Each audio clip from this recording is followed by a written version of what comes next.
Congresswoman Sheila Cherfilus-McCormick just got indicted for stealing $5 million in FEMA disaster funds. $5 million that was supposed to help people recover from COVID-19.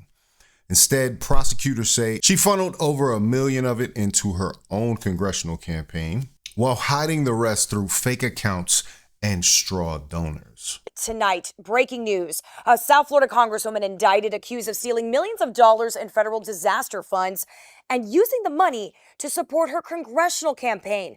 Congresswoman Sheila Cherfilus-McCormick now facing federal charges. And here's what kills me. She's calling it an unjust indictment. It's an unjust indictment, and it seems like these intimidation tactics have been pervasive. We spent all week seeing different members getting censured, all in hopes of intimidating and kind of distracting from the Epstein files. And I look forward to my day in court so I can prove myself and actually state the truth. But if this is what Congress is becoming, where they're always trying to intimidate you, scare tactics, especially attacking minorities, Black and brown people. She's already under investigation by the House Ethics Committee for campaign finance violations, and now the DOJ hits her with the charges that could put her away for 53 years. But she's not stepping down. She's not apologizing. She's playing the victim. We need to talk about what happens when women in power face the same accountability that men do, and why some of them fight it harder than anyone else. Here's the truth no one else wants to say. We spent decades rightfully demanding more women in positions of power. We fought for representation. We pushed for diversity in Congress, in boardrooms, in leadership, and the fight was necessary.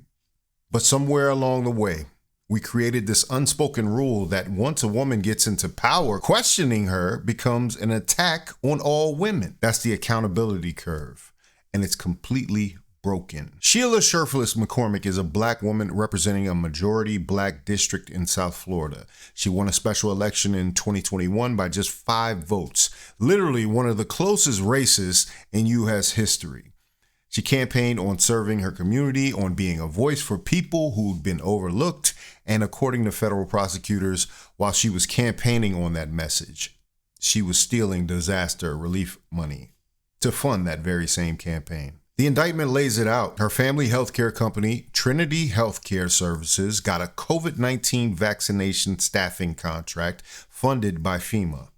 In July 2021, the state of Florida accidentally overpaid them $5.7 million. Can you believe that? Instead of them returning that money that belonged to the taxpayers, money meant for disaster relief, prosecutors say she and her brother, Edwin, conspired to keep it. They allegedly shuffled the funds through multiple bank accounts and shell companies to hide where it came from.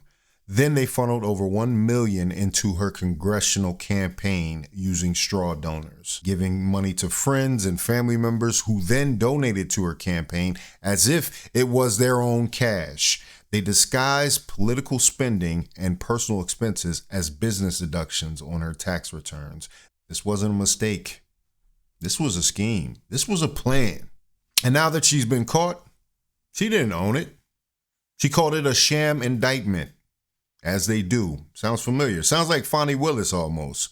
She said it's an attack on minorities, on Black and brown people in Congress. How many times are going to use this Black and brown term? She's framing accountability as persecution. But let's be clear. This isn't about her race. This isn't about her gender.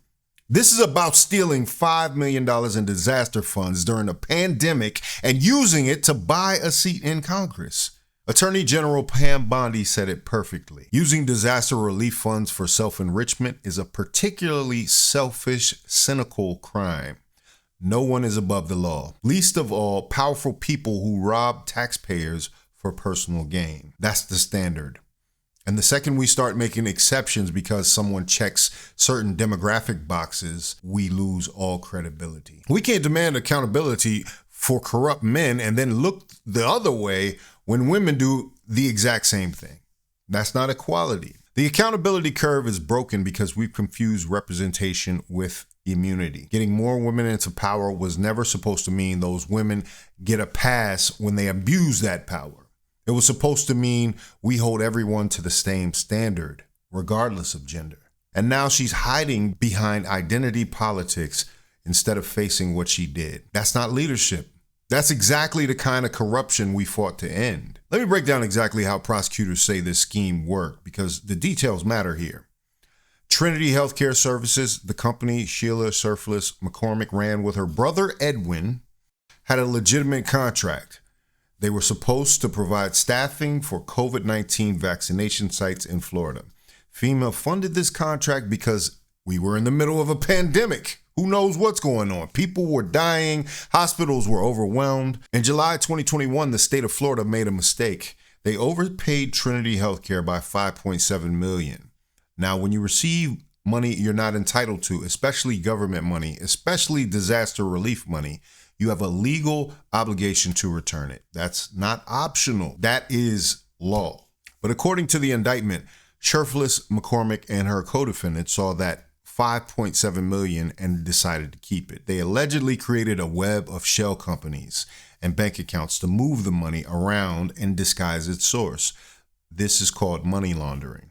That's exactly what drug dealers do when they're trying to hide illegal profits.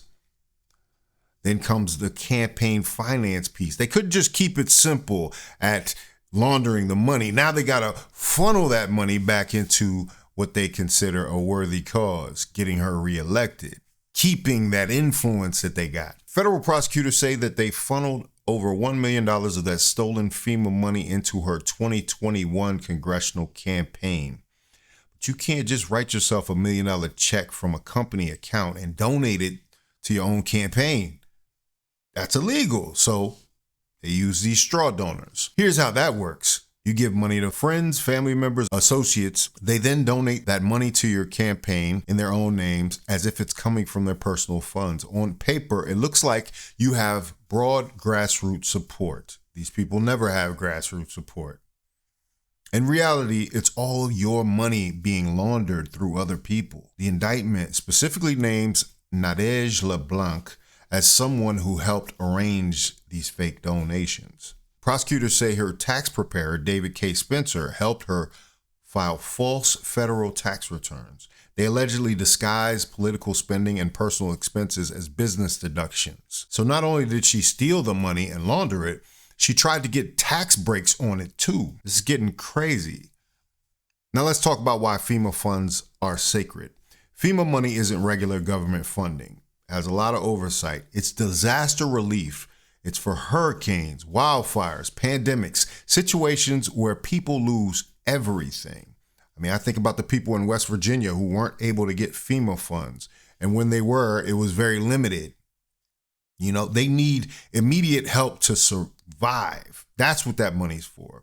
So when you steal FEMA funds, you're not just stealing from the government, you're stealing from the victims. During COVID-19, FEMA funds paid for vaccine distribution, emergency medical supplies, temporary hospitals, tracing programs. If you remember, everybody was going crazy during this time. Every dollar from that allegedly went into Cherfilus-McCormick's campaign was a dollar that didn't go towards saving lives. U.S. Attorney Jason Quinones said it perfectly. Public money belongs to the American people. When FEMA funds are diverted for personal or political gain, it erodes trust and harms us all. So this isn't a victimless crime. Her district, Florida's 20th congressional district, is majority black. That includes parts of Fort Lauderdale and West Palm Beach. So if she's convicted on these counts, she's looking at 53 years behind bars. A federal grand jury in Miami has indicted Congresswoman Sheila Cherfilus-McCormick. That means she could be on her way to a federal criminal trial, her political future in jeopardy. Sheila Cherfilus-McCormick is accused of funneling nearly $6 million in taxpayer money to her campaign. That money was a payment to her family's company, Trinity Healthcare Services. Trinity was involved in Florida's COVID-19 response and was paid for registering elderly Floridians for their vaccine injections. Florida's Department of Emergency Management accidentally overpaid Trinity, then discovered the mistake, and sued the company to get the money back. Sheila Cherfilus-McCormick left the company to run for Congress, and eventually she won the seat for District 20, formerly held by Alcee Hastings. As the controversy around the Congresswoman grew, the CBS 12 News I-team pressed her for answers. Why don't you But we speak with have us some- right now? We've we been have trying some- to get answers about this for a long time. We can't talk about it right now. But I also wanted to ask you about the investigation into your families. We're being told we can't come inside. As communities that were devastated by COVID-19, these were her people. The people she claimed to represent. And prosecutors say she stole disaster money meant to help them so that she could run for congressional office. That's ridiculous. And that's why this case matters beyond just one corrupt politician, because we know most of these politicians are crooked in one way or another, right? Women in these positions of power, the access to power, the narrative of victimless crimes, and her just to brush it off as like these are unfounded claims. It sounds a lot like Letitia James. These claims are baseless. You remember that? They just sweep it under the rug when they're actually egregious. That's what it really looks like. But here's what I've noticed. When certain women gain access to positions of influence, especially positions that control money or influence, there's this assumption that they'll be more ethical than men, more careful, more community focused. We project this moral superiority onto them because we're so used to seeing corrupt men that we just assume women will be different, right? Isn't that the assumption that a lot of these feminists make for why Kamala should have won? That assumption is dangerous. It creates blind spots for this very thing. It makes us less likely to question financial irregularities when they happen, and it gives cover to women who abuse their positions because they know people will hesitate before accusing them. You know, it's taken 4 to 5 years to get to this point. Cherfilus-McCormick had access to millions in FEMA contracts through her family business. She had the trust of voters who elected her by 5 votes. She had the benefit of the doubt that comes with being a black woman in Congress representing a majority black district. And according to prosecutors, she exploited every bit of that access. Frame yourself as a victim of a larger conspiracy, suggest that any investigation is actually discrimination, make people feel guilty for even questioning you, and hope that enough people buy it that you can survive politically, even if you can't beat the charges legally. The problem is this narrative works. Democratic leadership is defending her. House Minority Leader Hakeem Jeffries said she's entitled to the presumption of innocence like every other American, which is technically true, but he said nothing about the actual allegations, nothing about whether stealing FEMA funds is acceptable, just legal procedural language that sounds supportive without addressing the actual substance. $5.7 million that should have been returned to FEMA. Over $1 million funneled into a political campaign. Personal expenses disguised as business deductions. Money moved through multiple accounts to hide its origin. This is like Nino Brown from New Jack City. The money is always missing. That's the constant in these stories. Whether it's campaign funds, nonprofit donations, government contracts, disaster relief. Cherfilus-McCormick's constituents deserved better. The COVID-19 victims who needed those FEMA resources deserved better. Taxpayers who funded that contract deserved better. And women who actually do serve with integrity deserve better than having their credibility damaged by people like this who hide behind gender and race when they get caught with their hand in the cookie jar. Accountability isn't an attack. It's the baseline requirement for holding power. And the second we start treating it like discrimination, we lose the ability to hold anyone accountable for anything. If you wanted Trump investigated for financial crimes, you should want Cherfilus-McCormick investigated too. If you wanted Hunter Biden prosecuted, you should want this prosecuted too. You don't get to pick and choose based on whose team someone's on. The second we start making exceptions because we like someone's politics or identity, we lose all credibility. We become exactly what we claim to oppose.